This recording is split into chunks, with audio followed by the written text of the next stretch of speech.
Natūraliai organizme vykstantis deguonies apykaitos procesai yra svarbūs ir reikalingi. Bet pasirodo, kad dėl įprastinės vakarietiškos mitybos audiniuose atsiranda pernelyg dideli kiekiai reaktyviųjų deguonies formų arba angliškai ROS. Teoriškai tai reiškia, kad baltymai ir lipidai yra ardomi. Didžiuliame metatyrime nustatyta, kad praktiškai antidepresanto poveikis siejamas su žemėjančiu ROS kiekiu. ROS lygiai reguliuoja riboto kalorijų kiekio dietos, bet neriboto kalorijų kiekio ir daug angliavandenių turinčios dietos.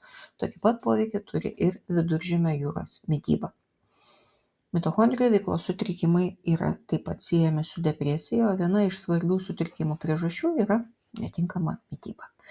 Įprastinė vakarietiška mityba sukelia atsparumą insulinui, gaminama daugiau reaktyviųjų deguonies formų ir didėja uždegimo lygis, o kalorijų ribojimas ir protarpinis badavimas mažina mitochondrijų reaktyviųjų deguonies formų gamybą smegenyse.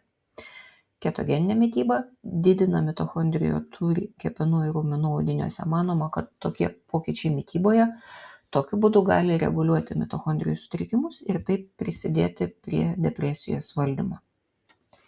Galiausiai, tam tikrų rūšių bakterijų kiekio santykis gali sukelti specifines psichologinės būsenas.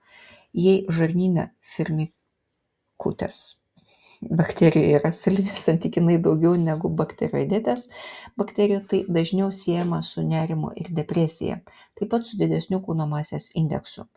Na ir turbūt jau nebenustebsit, kad sveiką bakterijų santykį padeda pasiekti Viduržemio jūros mityba.